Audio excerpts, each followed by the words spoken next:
Bem, estamos estudando ou passando pelo Salmo 23 e aprofundando, mergulhando de cabeça no Salmo. Primeiro domingo, segundo domingo já foram, onde nós vimos: o Senhor é meu pastor e nada me faltará, as bagagens desnecessárias, né? Em verdes prados me faz descansar e para as águas tranquilas me guia em paz, né? Essa versão é maravilhosa, King James, eu amo ela.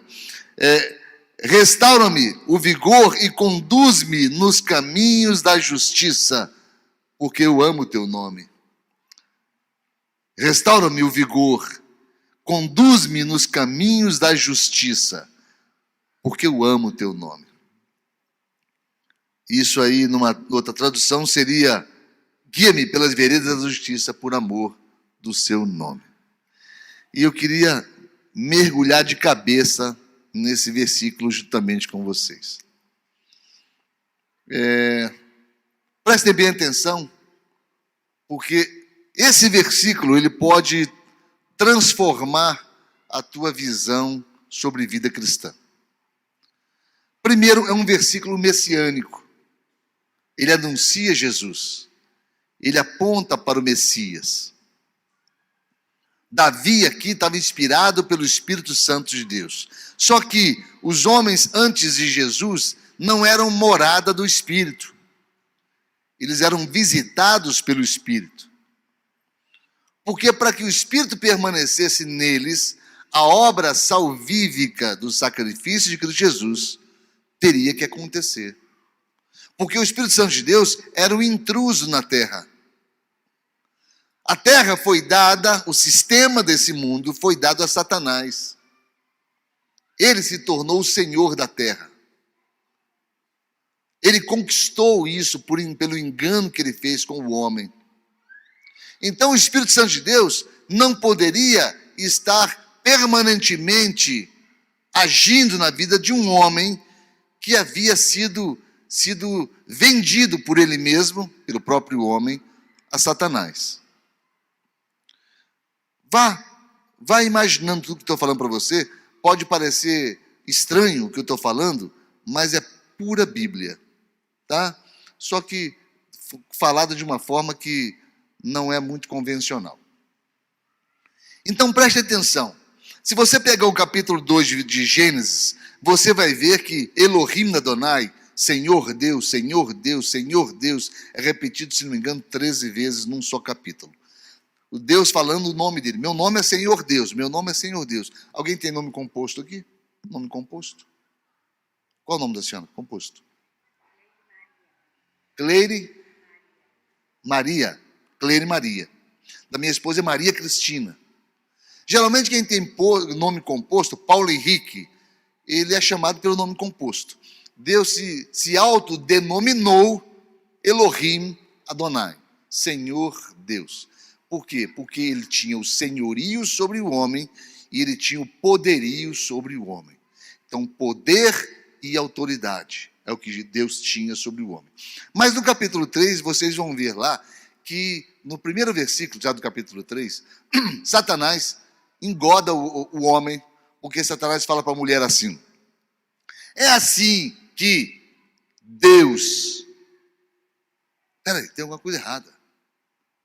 Foi assim que a Maria, que o Henrique, mas não é Maria, é Cleire Maria, mas não é o Henrique, é Paulo Henrique, eles diriam.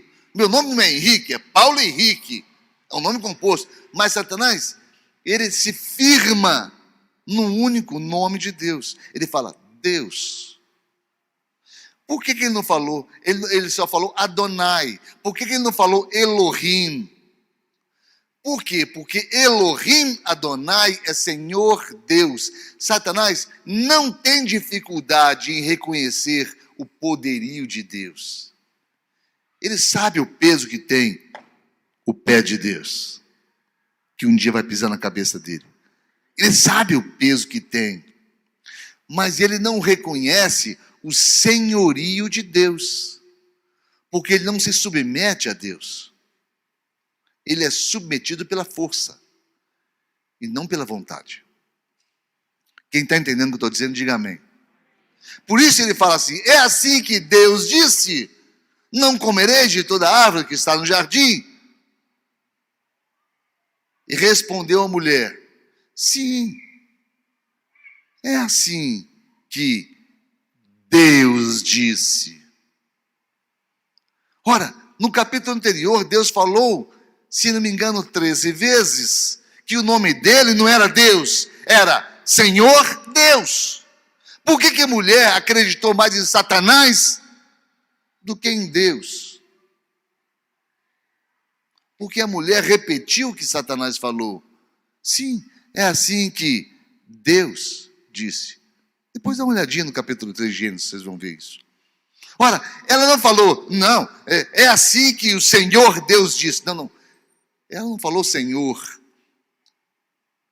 Deus deixou de ser Senhor sobre o homem dali até em Apocalipse, ou dali até em Mateus, dali até em Romanos. Estou falando em livros, tá? Deus deixou de ser Senhor, até Romanos 9:10, que fala: se com a tua boca confessares a Jesus como teu Senhor, Elohim. Por quê? Porque Elohim foi retirado do homem, Elohim foi afastado do homem, o senhorio de Deus deixou de agir sobre a vida do homem. Aí vem Davi, que está entre Gênesis e Mateus, entre Gênesis e Romanos, vem Davi e fala Senhor. Como Davi fala Senhor, se o Senhor faltavam ainda, se não me engano, 600 anos aproximadamente, para que o Senhor viesse? Como Davi fala Senhor? Porque ele estava inspirado pelo Espírito Santo de Deus, e a inspiração messiânica, ele traz Jesus aos dias dele. Então, o Salmo 23, amados, é composto pelo Espírito Santo de Deus em parceria com Davi.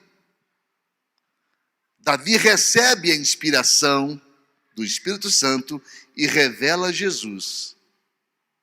Revela Jesus. É como se de repente, a gente conversando aqui, eu falasse: Marta, você conheceu a Maria Amélia? Que Maria Amélia, pastor? Não, vai ser a tataraneta sua. Não, pastor, não conheci nem meus netos ainda. Ou conheceu, Marta? Netos sim, né? Não conheci nem os bisnetos ainda. Pronto, vamos melhorar. Como é que eu vou conhecer a tataraneta? Por quê? Vai viver daqui a 600 anos? Mas, queridos, Davi reconheceu o seu tataraneto, Jesus. Aí, ele fala assim, ó: guia-me por caminhos estreitos de justiça. Guia-me por pinguelas de justiça. Veredas tem várias traduções do original.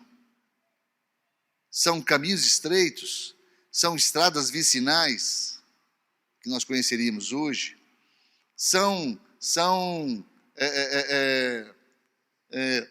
Me ajuda aí, Guilherme. Trilheiros, obrigado. Trilheiros, o que mais?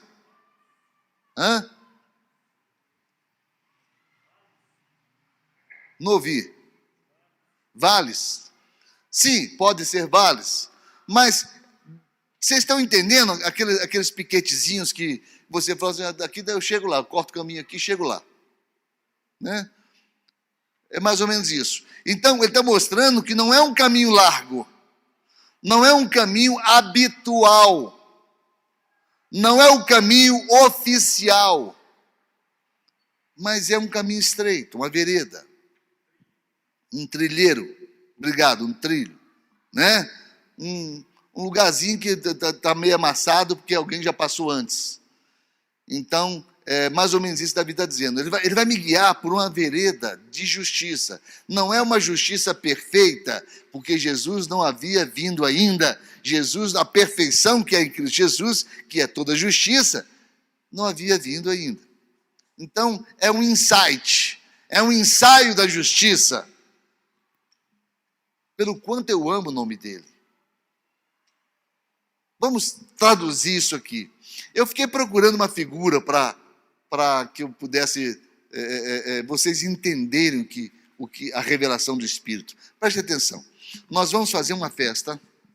Isso aqui é apenas uma ilustração, tá, querido? Nós vamos fazer uma festa e a senhora vai trazer um pratinho de quibe, tá? Você traz uma Coca-Cola, ok? Você traz uns pães de queijo para a gente. Vocês dois tragam para a gente um bolo. Traz um bolo. Ou se é um bolo de fubá. Traz um bolo de milho, Marta, para a gente, certo? Traz outra Coca-Cola e vamos distribuir aqui. Cada um vai trazer uma coisa. Aí vamos supor que chegamos todo mundo, vamos fazer a festa, cada um chega com o seu pratinho, tá? Aí chega o Jair e a Marlene, sem nada na mão. Não trouxeram nada. Aí eles entram na nossa festa. É claro que vai sobrar coisa. É claro que faz abundância. Quando a gente faz isso aí, nós já fizemos muitas vezes na igreja, e faz abundância. Mas quem viu o Jair e a Marlene chegando sem nada, vai olhar meio atravessado e falar, poxa, eles vão comer de tudo e não trouxeram nada. O Jair não trouxe nem um franguinho. Não trouxe nada.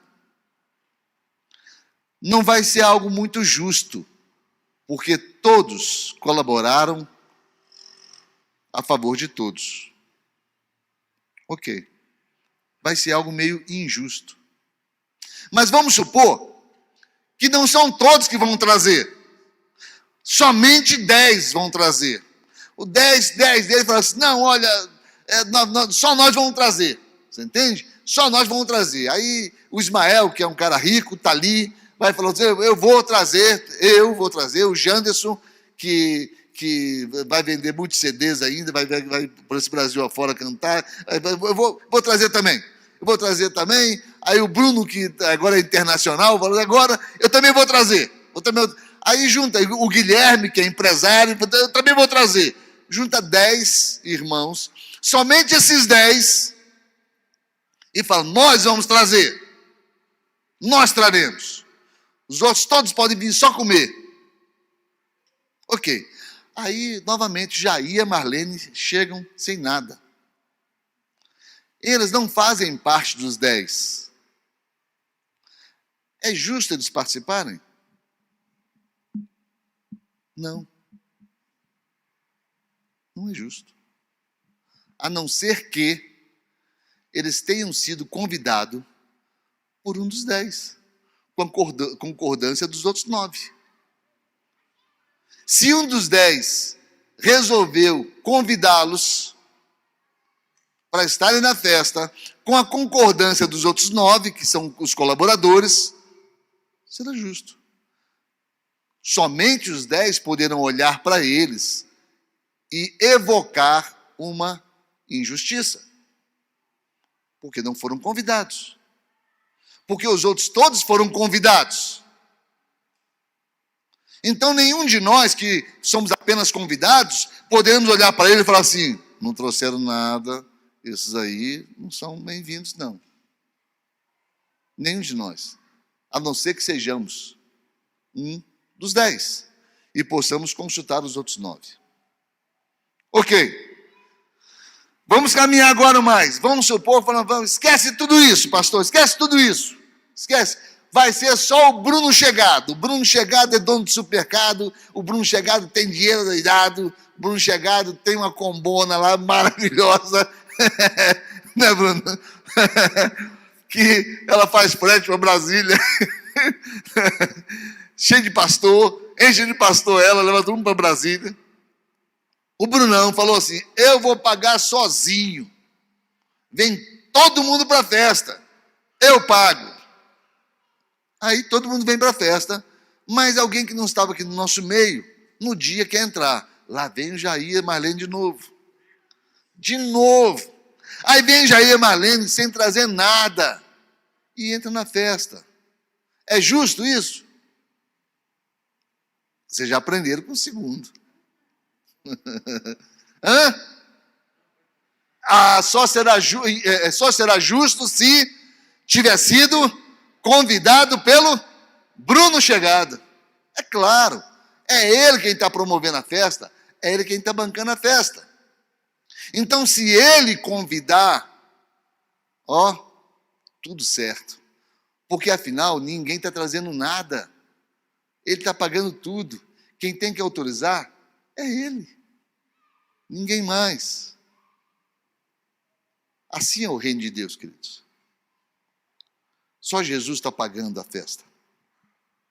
Nós vamos participar da festa sem darmos nada em troca.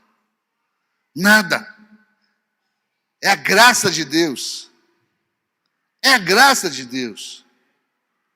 Então, um dia, o Jair e a Marlene não podem dizer assim: nós não participamos da festa porque não tínhamos nada.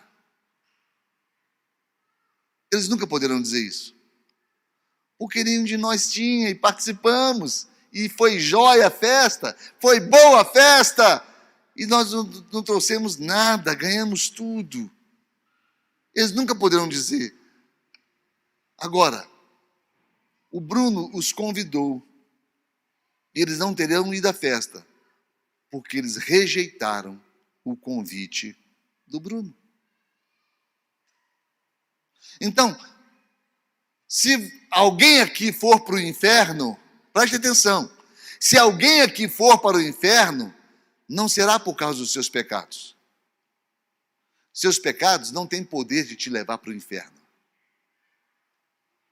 Se alguém for para o inferno, não será por causa da sua desobediência, sua cabeça dura, não. Será porque você não aceitou o convite de Jesus. Será somente porque você rejeitou o ingresso que Jesus te deu para o céu. Então, o que nos levará para o inferno, levará alguém para o inferno, não serão os seus pecados, será a rejeição de Jesus. Isso dito, Davi vem e Davi fala assim, que a vereda da justiça são os caminhos da justiça. Por quê? Porque esse é o padrão. Aí eu resumo essa introdução dizendo o seguinte: o evangelho é inclusivista. O evangelho que vivemos aqui, pregamos aqui, é inclusivista. Ele inclui todos. Jesus não morreu por alguns, Jesus morreu por todos. O macumbeiro, o feiticeiro, o agoureiro, o testemunho de Jeová, o islamista, o budista, qualquer pessoa nesse mundo. O evangelho é inclusivista. Porém, o céu é exclusivista. Só estará no céu quem aceitou o convite.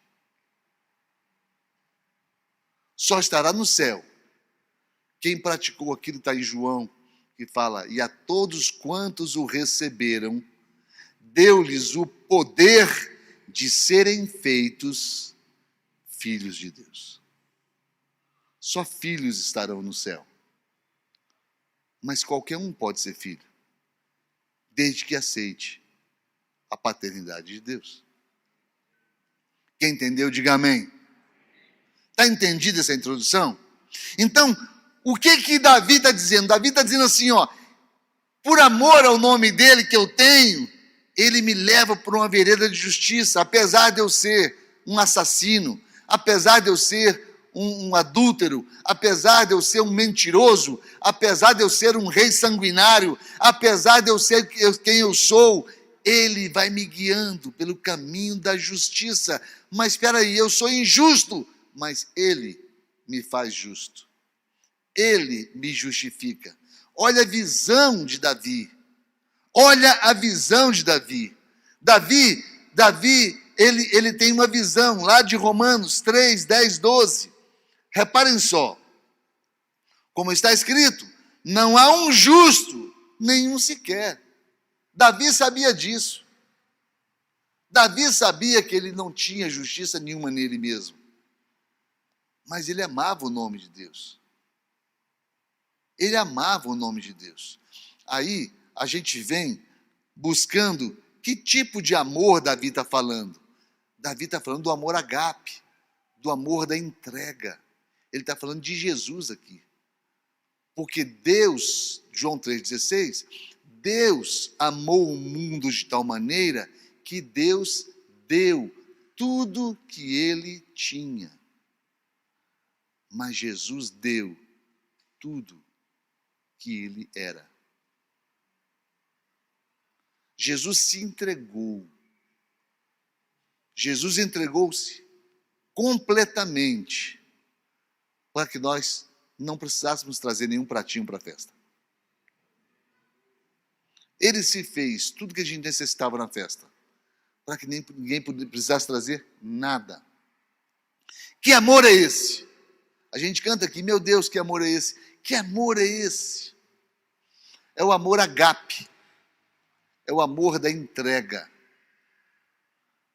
É o amor que supera a própria vida. Porque para comprar a vida precisa ter um preço maior que a vida. Vocês estão entendendo? Jesus entregou algo que é maior que a vida. Ele é maior que a vida. Entregou a si mesmo. Então a festa vai ficar vazia, porque não há um justo sequer, não há ninguém que entenda, não há ninguém que busque a Deus, diz o apóstolo Paulo aos Romanos. Todos se extraviaram e juntamente se fizeram inúteis. Todos nos fizemos inúteis. Qual é a nossa oração para Deus? Deus, me permita eu ser útil em alguma coisa. Eu preciso ser útil a Ti. Eu quero ser útil a Ti de alguma forma.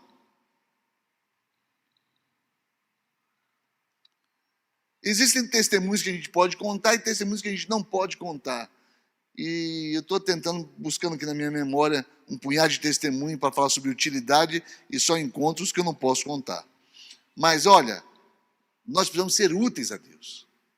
E nós somos inúteis se apenas sentamos e ouvimos. Porque nós precisamos reproduzir em vida aquilo que recebemos em informação. Reparem só, o amor agape é o amor atitude. Se não houver atitude, não haverá amor. O que Davi fala a respeito desse Deus, que o amor que ele tem para com Deus, Davi teve atitudes de amor. Quando Davi vem trazendo a arca, vocês lembram que nós fomos na casa de Obed-Edom? Quem foi na casa de Obed-Edom comigo? Vocês foram, não foram? Na casa de Obed-Edom? Lembra a palavra que eu dei lá na casa de Obed-Edom? Eu falei, gente, olha, daqui até Jerusalém são 13 quilômetros. Aí eu fiz os cálculos, porque fala que a cada passo eles matavam bois e ovelhas, a cada passo. Aí eu falei assim, são 13 quilômetros. Se um passo tem meio metro, vamos multiplicar 13 por 26. 1000 metros. Ou 1000 passos. 26 mil passos, e se ele fala bois, é mais de um. Vamos supor que sejam 2. Vamos minimizar a situação. 2 bois. Se são 26 mil passos, serão 52 mil bois.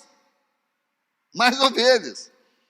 A cada passo eles sacrificavam bois. Mais um passo, bois. A casa de Obed-Edom até Jerusalém, 13 quilômetros. Estão fazendo cálculo junto comigo? Estão? Amém? Ou vocês não conseguem só na maquininha? Aqui. Então façam os cálculos. Então Davi agiu contra a natureza dele. Era uma natureza perversa. Mas o Salmo 23, ele se rasga, amados, rasga o coração. Ele fala: prepara-me uma mesa na presença dos meus adversários. Quem eram os adversários dele? Os irmãos dele. Samuel vem e prepara uma mesa para recebê-lo. Ele fala: unja a minha cabeça com óleo. Ele está falando de quem? Da unção de Samuel. O meu cálice transborda, porque a bênção sobre mim veio muito mais que a bênção sobre os meus irmãos. Davi está fazendo uma retrospectiva de sua vida. Então, aqui no versículo 3, ele está falando que ele está seguindo a um homem que o justifica e chama esse homem de o seu Deus, que está guiando ele pelas veredas da justiça, que está levando ele por caminhos tortuosos, caminhos difíceis de serem andados, que é o caminho da justiça. Mas esse Deus que o justifica,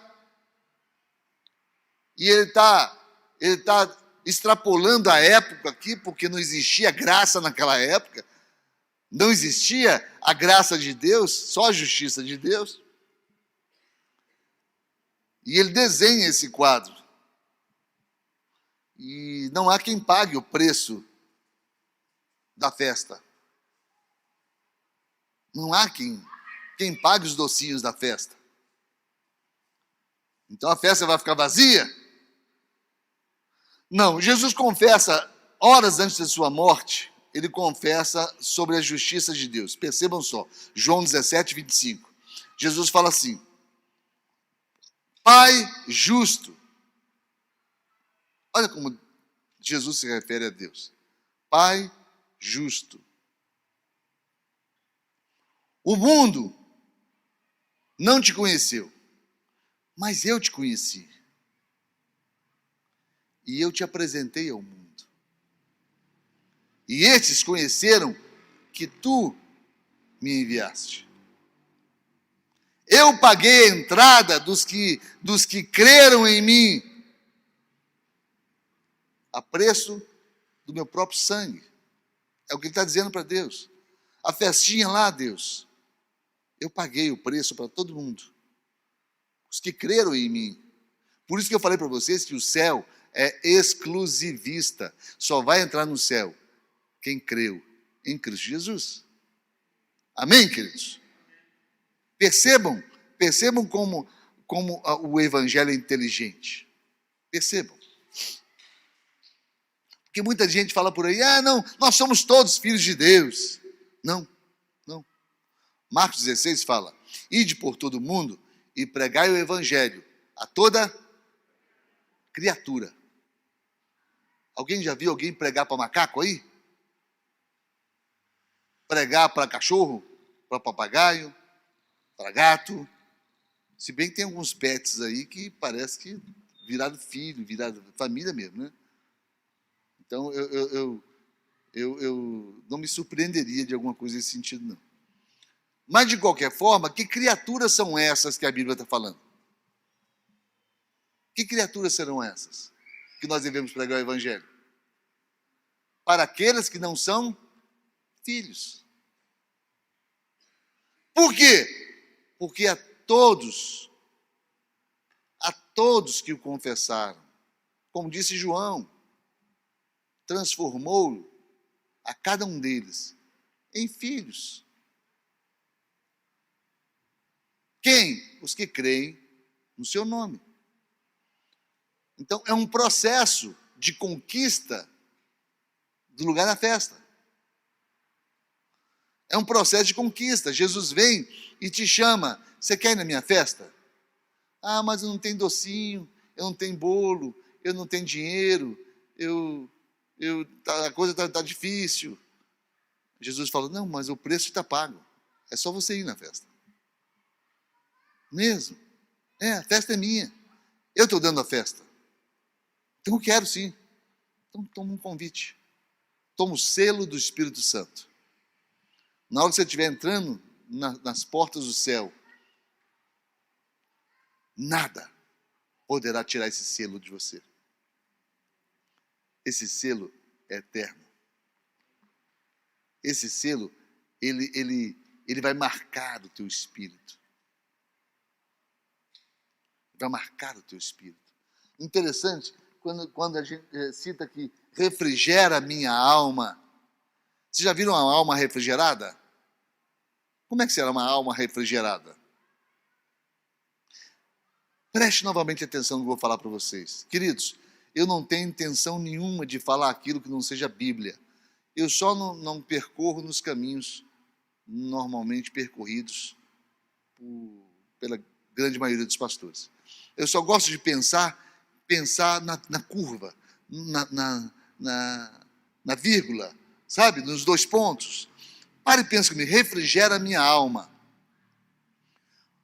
Lucas capítulo 16 mostra o rico e Lázaro. Ainda estou no nosso texto, tá? Estou no nosso texto. Lucas 16 fala a respeito do rico e Lázaro. O rico que estava no inferno, não por ser rico, mas estava no inferno porque, naturalmente, ele não aceitou o convite de Jesus. Ele está conversando com quem? Alguém pode me dizer? Abraão. Mas esse Abraão era Abraão mesmo? Não. Porque a voz dele é determinante. Ele tinha decisões no céu. Abraão não tem decisão nenhuma no céu, só quem tem decisão no céu é Deus. Mas ele conversa com Abraão, pai Abraão. Na realidade, é uma personificação de Deus, na natureza de Deus, concernente ao tempo em que ele viveu. A referência dele. Tá bom, tá ali. Pai Abraão, diz ele, peça que Lázaro molhe a ponta da minha língua. Lázaro faça alguma coisa, porque eu estou vendo Lázaro aí de boa, eu estou aqui num tormento eterno, diz ele. Aí ele começa a lembrar dos irmãos dele, começa a lembrar da vida dele. Quem está lembrando? Ele ou Lázaro? Quem está lembrando? Ele. Ele está lembrando. Nós cremos na tricotomia. Nós cremos na tricotomia. O homem é um espírito, possui uma alma e mora num corpo. Cremos nisso. Nós cremos nisso. Agora, a alma é o instrumento que Deus nos dá, e somente o homem tem alma, para que ele se relacione com o meio. A alma são os nossos sentimentos, a alma é o nosso psique, a alma é a nossa lembrança, a alma são as nossas conclusões, a alma é o nosso aprendizado, a alma nos personifica, cada um tem sua alma, cada um tem a sua identidade, cada um tem sua história, cada um tem sua vivência, cada um tem o resgate de tudo aquilo que viveu. É como se fosse uma célula única na vida de cada um. Essa é a alma. Só que o que vai nos conduzir para a eternidade não é a alma, é o espírito. O espírito viverá eternamente. Por isso, na tricotomia, existem 3 tipos de amor. O amor da alma é o relacionamento, porque relacionamento gera amor. O amor do corpo é a obediência, submissão. Porque a obediência e submissão é que crucifica a carne e dá vida ao espírito. A militância do corpo ou da carne contra o espírito é a militância da obediência com a desobediência. Quem está entendendo, diga amém. Por favor, me deixem mais tranquilos, que eu olho pessoas com o olhão regalado assim, outros... Vamos acompanhar. Então, refrigera a minha alma, retira da minha alma toda a acusação de injustiça que eu tenho. Retira da minha alma toda conclusão de pecado que eu tenho. Por quê? Porque Davi, sem conhecer Satanás, ou sem nunca tê-lo visto ou conversado com ele, Davi é inspirado pelo Espírito Santo de Deus pelas estratégias de Satanás. Ele sabe que, por exemplo, o ressentimento que ele poderia ter dos pecados vividos poderiam roubar dele essa experiência do Salmo 23. Mas ele se sentia refrigerado pela justiça de Deus, pela mão amparadora de Deus. Ele não tinha graça ainda, mas ele tinha em Deus a intimidade, um relacionamento tal que a alma dele era refrigerada pela pacificação que Deus colocava. Repare quantas vezes um cristão está em depressão, está em problemas de crise, por culpa, por ressentimentos. Uma vez eu preguei sobre isso aqui na igreja, eu falei que sentir não é pecado, ressentir, sim. Por quê? Porque nós temos que resolver todas as nossas pendências. Você não deve carregar vida fora bagagens desnecessárias, culpas. Sabe aquela acusação que você guarda na gavetinha para uma hora oportuna, para uma estratégia futura? Ah, eu sei tal coisa de fulano, de ciclano, de beltrano. Fulano me magoou, tá, ele sabe que ele magoou. Fulano me deve e não me paga. Tem gente que prefere a culpa do outro do que receber. Sabiam disso? Se de repente a Dásia me deve R$100, ok, Dásia? Confessou sua dívida, vai ter que pagar depois. A Dásia me deve R$100. Aí eu prefiro que ela me deva R$100 do que ela me pague. E eu até prefiro que ela esqueça.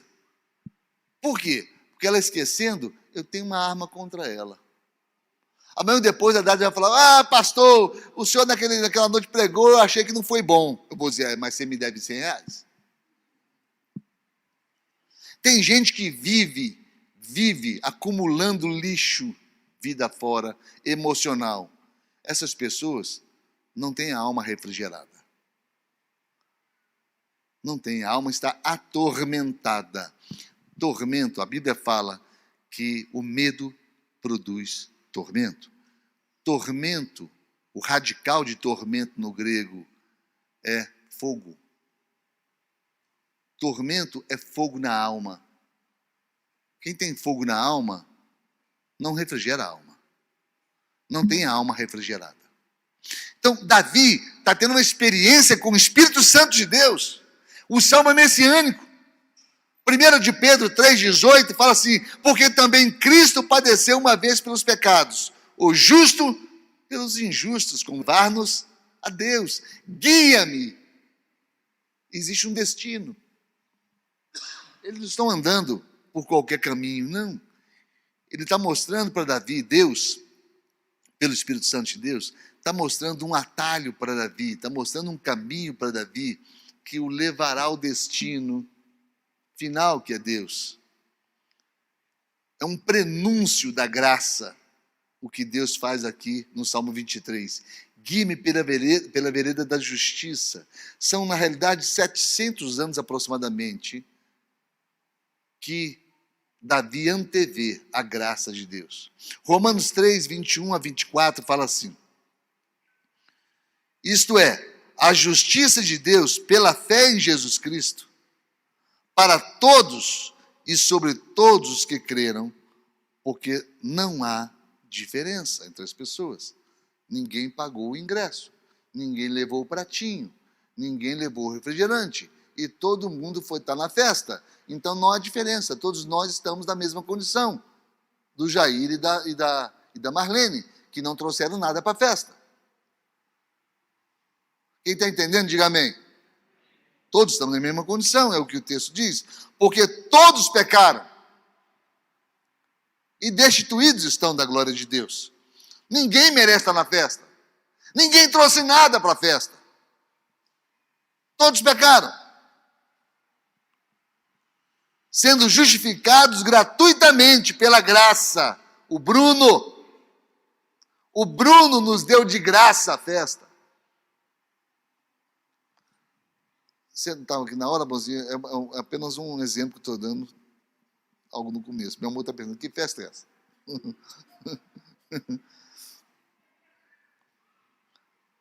saindo justificados gratuitamente pela graça, pelo nome. Isso é importante. Graça pela redenção que há no nome de Cristo Jesus. Olha aqui, até isso, Davi só faltou falar Cristo Jesus. Mas ele falou assim, pelo teu nome. Pelo teu nome. Ele não sabia quem era Cristo Jesus, mas ele anteviu o caminho da graça. Ele anteviu que pessoas seriam guiadas por um estreito caminho para um destino final, pela graça de Deus, pela abundante graça, amados. Que coisa maravilhosa isso aqui.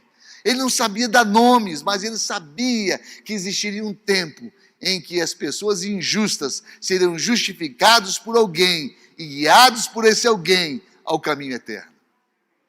Quem pode aplaudir o Senhor Jesus por isso? Com compreensão. Glória a Deus. E ele fala, por amor do seu nome, nós devemos amar a Cristo Jesus. Que amor é que ele está falando aqui? Amor agape, o amor da entrega, o amor do sacrifício, o amor da atitude.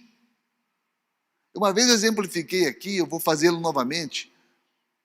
É sempre bom a gente estar reforçando algumas ideias que não estão dentro daquele quadrinho que a gente está acostumado.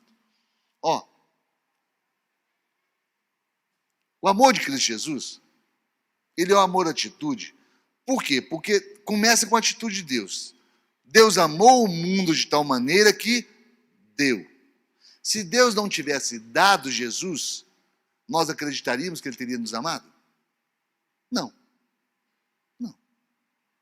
Porque foi a doação dele que credibilizou o processo do amor dele.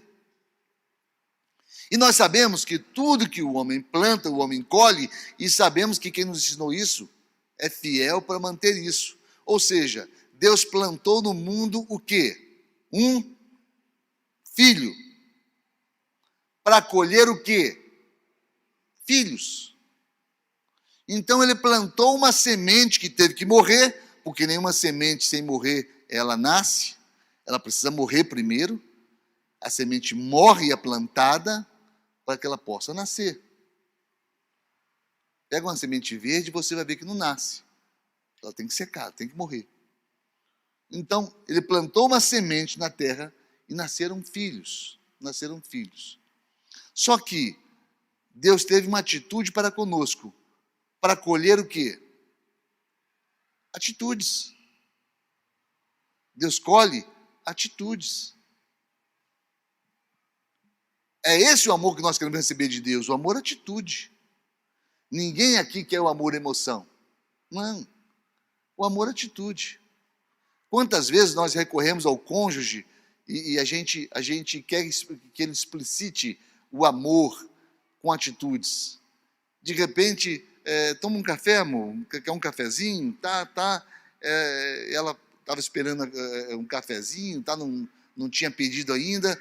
Aí ela fala para mim, amor, te amo, obrigado. Porque eu tive uma atitude de amor. É isso que nós esperamos das pessoas, atitudes de amor. E você espera de Deus também. Eu estou numa dor no rim aqui. Quem já teve dor renal? Quem já teve cólica renal aqui? Levanta bem a mão quem teve cólica renal. Vocês vão me entender. Vocês vão me entender. Quando aquele negócio começa geralmente está de madrugada. Pela madrugada, eu estou falando, meu Deus do céu, que é isso? Que dor é essa? Eu achei que eu tivesse grávido tendo um filho, não é possível. Pelas costas, aqui pelo lado aqui, porque que dor terrível, que dor terrível. Vai para o hospital, buscopan na veia e tá. Aí você ora a Deus. Você espera de Deus o quê? Que Deus fala para você assim, meu filho, eu estou com um sentimento tão grande por você. Você quer que Deus fale assim para você? Não. Você quer de Deus o quê? Uma atitude, uma cura. Deus, me tira essa dor. Deus, tá. Tem uma atitude de amor para comigo. Você espera de Deus uma atitude. É assim que nós nos relacionamos com Deus, pelo amor agape. Nós queremos que Deus haja a nosso favor, que Deus interfira em situações, que Deus mude culpas, que Deus perdoe pecados, que Deus tenha atitudes. E você acha que Deus quer que você apenas, eu amo tanto a Deus? Porque se passar ali um bêbado na rua agora, e eu sair correndo com o microfone, vem cá, você ama Deus? Ele vai dizer, eu amo demais. Minha mãe era crente, meu pai era crente, meu cachorro era crente, meu avô era crente. Ele vai contar uma história longa, mas ele não tem atitude nenhuma de amor para com Deus. Mas ele diz que ama Deus, eu não vou duvidar que ele ama. Só que não é esse amor que Deus espera dele. Não é esse amor que Deus espera de você. Não é esse o amor que Deus esperava de Davi. Deus espera da gente, queridos, atitudes de amor. Atitude, que você se aproxime de pessoas e você transmita esse amor para aquela pessoa, esse amor que pode salvá-la, esse amor que pode transformar a vida dela. Eu falei do Walter no comecinho, nosso relacionamento era profissional, só ele é dono da loja de calçados lá, da franquia, eu conversei lá com o dono da franquia, é César, né? O César, bati um papo com o César, falei a respeito deles, falei o que era a cidade, e o César animou com aquilo, aí vamos montar a loja então, já tem aí uma pessoa de muita experiência, que era a esposa dele, Nilda, me fugiu o nome, não adianta, eu tentei disfarçar, não adiantou, fugiu o nome, que era a Nilda, aí tá ali, vai montar, tá profissional, mas eu olhei para eles e falei, poxa, Jesus ama esse casal. Jesus quer a vida desse casal. E ali fui desenhando a proximidade, fui desenhando o convite, para que não houvesse rejeição, para que não houvesse um sentimento assim, já estão querendo me converter, já estão querendo me mudar. Amados, atitudes de amor para com o próximo. Amar o próximo é ter essa atitude com ele. Não é você passar pelo vizinho, vizinho, te amo tanto, vizinho. Não, é você chegar no teu vizinho e falar do amor de Cristo para ele. Aí você vai estar amando o teu vizinho. Viver Jesus para as pessoas. Falar menos e viver mais. Porque cada atitude sua em direção a Cristo é a expressão do amor a Deus. Você não precisa falar que ama Deus toda hora. Eu amo Deus. A gente acha que é isso que Deus quer. Deus quer que você fique chorando para Ele. Não. Deus quer que você tenha atitudes. Que você chore também, mas que tenha choro que te leve a atitudes. A reflexão de mudança. Quem está entendendo, diga amém. Isso Davi estava entendendo. Você já ouviu a história da mulher que ganhou a medalha da pessoa mais humilde do mundo? Sabe quando ela deixou de merecer a medalha? Quando ela usou. Não usou a medalha, deixou de ser humilde. Nós não devemos nos vangloriar dos céus. Eu sinto a responsabilidade de falar isso para vocês. Sabem por quê, queridos? Todos vocês e eu também fomos marcados por crentes, como é que eu vou usar a palavra sem ofender? Crentes nécios, débeis, desinformados, ou ignorantes no sentido de ignorar a verdade, que apontavam com o dedo de rijo para a pessoa dizendo, você vai para o inferno, vai nessas festas aí, beber cerveja, dançar, você vai para o inferno, você entende? Você tem que ir para a igreja, você tem que mudar a tua vida. Quantos de nós já não vimos esse tipo de coisa? O outro lado fala, vai sair para lá, seu fanático, seu crente imbecil, fanático, ignorante, vai estudar, vai ler. Eu já vi discussão assim, e eu olhava para a pessoa cristã e tinha pena dele, porque ele não tinha argumento. Não tinha argumento. Mas por trás disso tudo, sabe o que havia? Uma medalha de humildade pendurada no peito. Uma medalha de salvação. Olha minha medalha aqui, eu sou salvo. Vocês vão tudo para o inferno. Eu vou para o céu, estou salvo. Amados, não é esse o projeto de Deus. Não é dessa forma que Davi está nos mostrando. Não é isso. Provérbios 8,13 diz que Deus se aborrece com a soberba e a arrogância. Provérbios 16,5 fala que a abominação ao Senhor a altivez do coração. Esses cristãos estão errados. 1 de Pedro 5,5 fala que Deus resiste aos soberbos. Em Provérbios 16,18 diz que a soberba precede a ruína. Mas por que a soberba? Porque ela é inimiga da graça, queridos.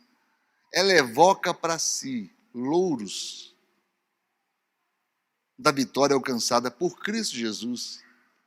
Ela faz com que eu pare na porta da festa e diga para o Jair e para Marlene: vocês não podem entrar, vocês não estão trazendo nada. Quando eu mesmo não trouxe nada para poder entrar.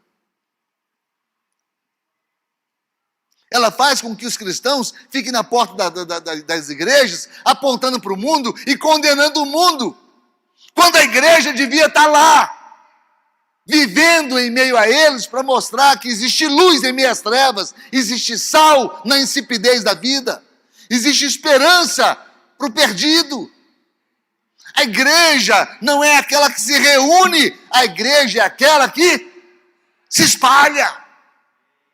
É graça, queridos, é graça de Deus, é isso que Davi anteviu 700 anos antes, quando compôs o Salmo 23. É tirar de nós o orgulho, a soberba.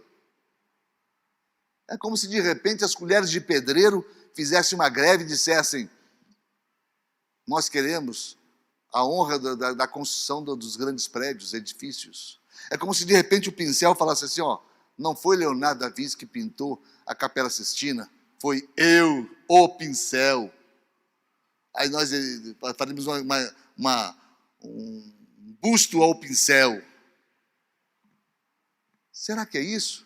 Porque nós somos apenas instrumentos de Deus. Que tipo de glória nós queremos? Que tipo de favores nós teremos a dar para quem quer que seja? Reparem uma vez, eu falei no domingo passado a respeito desse salmo, eu falei para vocês algo interessante, que o grande personagem desse salmo é o sujeito oculto. É o sujeito oculto. Me faz repousar. Quem me faz repousar? Ele. Quem me faz repousar? Quem me faz repousar? Vamos declarar o sujeito oculto. Quem nos faz repousar? Queridos, participem, por favor. Pode tirar a tua máscara, senão grita mais alto. Mas quem te faz repousar? Ele. Ele. Me guia pelas veredas da justiça. Quem me guia? Eu não estou indo sozinho não, queridos. Vocês não estão indo sozinhos para o céu, não. Vocês estão sendo guiados pelo Espírito Santo de Deus. Ele tem nos guiado. Ele nos faz repousar seguros, tranquilos, alma pacificada, alma limpa, enxaguada. Na graça dele. Ele refrigera a minha alma que poderia estar ardendo no fogo da acusação, a minha alma que poderia estar entregue nas mãos de Satanás, e ele fazendo o que ele sabe fazer melhor, que é acusar. Vocês acham que Satanás é especialista em tentação? Nessa geração? Essa geração já peca sem tentação nenhuma, já peca por si mesma, porque ela está cumprindo aquilo que está escrito na palavra de Deus, que nos últimos dias, a iniquidade, por se multiplicar a iniquidade. Você sabe o que é iniquidade? Iniquidade é aquele pecado feito tantas vezes que se torna comum. Comum. É comum É comum uma igreja de desvios de comportamentos sexuais. É comum. Logo é certo. Quem falou isso? Quem falou isso? A manada de porcos foi em direção ao mar e se afogou. Será que alguns porcos falaram, não, está indo todo mundo para lá? É para lá que a gente vai. Que porcaria, hein? Aquele monte de porco se afogou. Por quê? Porque a multidão não dita a verdade. Não é porque o mundo todo está acreditando nisso que seja verdade. A palavra de Deus fala que não é. Eu vou me guiar pela palavra. Eu me guio pela verdade da palavra de Deus. Porque ela é absoluta na minha vida. Ela vai me levar para os caminhos que o Senhor Jesus vai me guiar. Porque Ele me guia através da palavra. Quem está entendendo, diga amém. É isso, refrigera a minha alma, é porque eu estou sendo... Deus tem evitado o meu pecado, eu estou fugindo da aparência do mal. Até isso eu faço.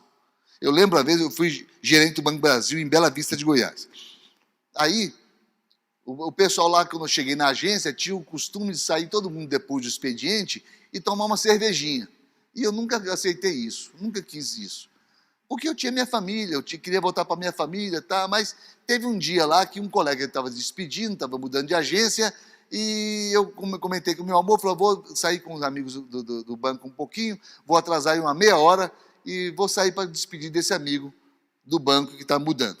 Aí fui, era uma lanchonete perto da minha casa, e sentei ali uma meia hora com os colegas, e colocaram a cerveja para todo mundo, eu não mando na mesa de ninguém, eles bebam o que quiser beber lá, sei lá o que, pode beber, problema deles. Agora, eu sei o que eu vou beber. Me traz uma coca, garçom. De repente vem um Guaraná. Aí colocaram a Guaraná na minha frente e derramaram a Guaraná, só que um copo de Guaraná e 20 copos de cerveja é tudo a mesma coisa, né? E eu percebi a malícia de um colega que ele tinha, parece que por missão, me deturpar. Era a missão dele. As piadas mais nojentas que ele conhecia na vida, ele só contava quando eu chegava por perto, ele fazia questão de contar. As coisas mais terríveis que aconteciam na vida dele, na vida terrível que ele vivia, ele contava quando estava por perto. Então, ele tinha essa missão, sabe? E eu percebi que ele afastou um pouquinho, pegou o celular, botou na nossa direção, eu peguei a Guaraná, soltei assim, levantei, falei, garçom, falei coca, eu quero coca. Aí alguém falou, coca, Guaraná, todo mundo falou, não, mas tem que ser coca. Aí me trouxe a coca, botei a coca. Agora pode tirar a foto agora, que você queria tirar naquela hora, pode tirar agora, que pode tirar. Não é nada contra a cerveja, é contra a motivação. É contra a motivação, porque o papel de Satanás não é tentar. O grande papel de Satanás é acusar. É ficar dizendo depois, está vendo o que você fez? Nós mudamos a cidade de Bela Vista.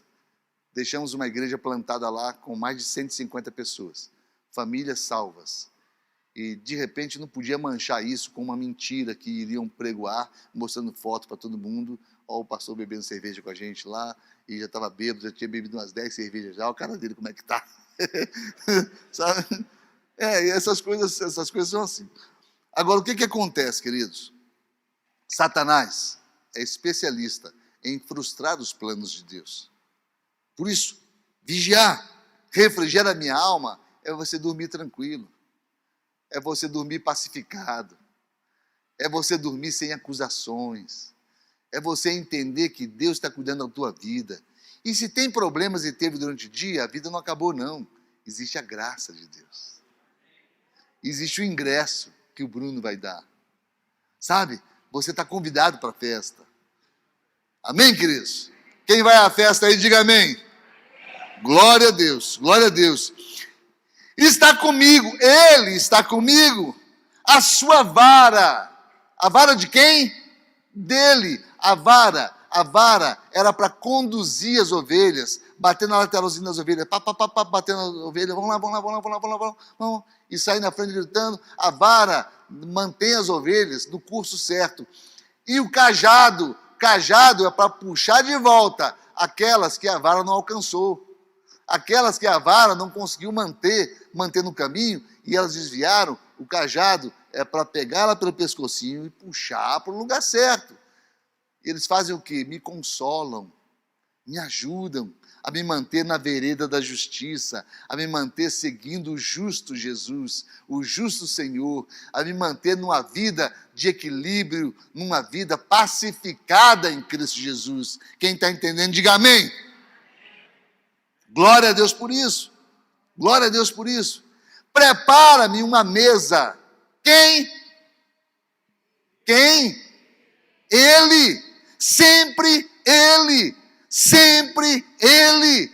Nunca sem Ele. Sempre por Ele. Sempre para Ele. Tudo é dele. Tudo. Sempre Ele, queridos. Unge a minha cabeça com óleo. Quem? Ele. Sempre Ele. Ele unge a minha cabeça com óleo. Toda honra, toda glória seja dada a quem? A Ele. Ele, sujeito ao culto. Não somos nós que recebemos o aplauso. Davi sabia disso. E ele é enfático, por amor do seu nome. A pergunta que eu faço para vocês, por que será que Deus foi tão enfático no Salmo 23? Será que ele tem problema com o ego dele? Ele quer aparecer? Ele, só ele. Não é por isso não. É porque ele sabe que nós temos problema com o ego.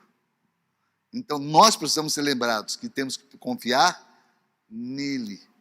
Senão a gente vai ficar na porta impedindo Jair e a Marlene de entrar na festa. Senão a gente não vai ter o que fazer e vai ficar promulgando, propagando um evangelho que não é inclusivista, falando de um céu que é exclusivista, mas o evangelho não. O que nós temos que falar não é da exclusividade de Jesus, é da inclusividade dele. Por quê? Porque nós não fomos chamados a sermos juízes de ninguém. Nós não fomos chamados a sermos juízes de ninguém. Amados, uma igreja onde existem pessoas que ministram sobre pessoas, tem que haver o entendimento que todos nós fomos convidados para a festa. Não sou eu quem dá convite para ninguém. Não sou eu quem dá convite para ninguém. Vamos ficar de pé por um instante e apaga as luzes para a gente? Eu quero trazer uma mensagem para concluir.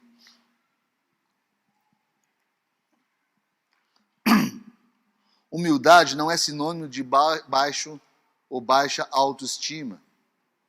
Não.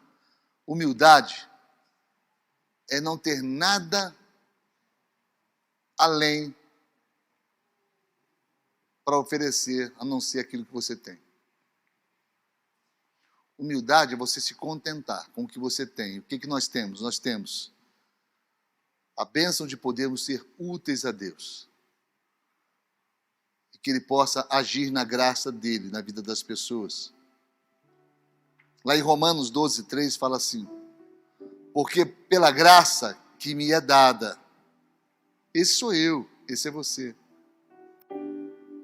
Fala assim comigo: pela graça que me é dada, digo a cada um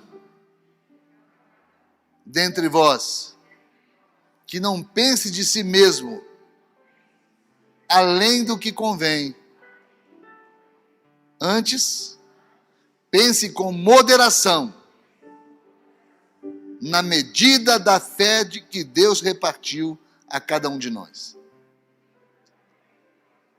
Na medida da fé que Deus repartiu a cada um de nós. Ou seja, todos nós, queridos, somos dependentes dele.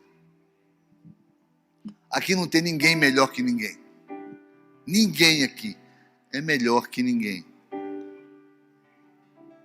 Ninguém pode ficar na entrada da igreja e criando qualquer tipo de empecilho para o Jair e para a Ana Maria entrar. Ninguém. Fomos chamados, queridos, pelo justo juiz.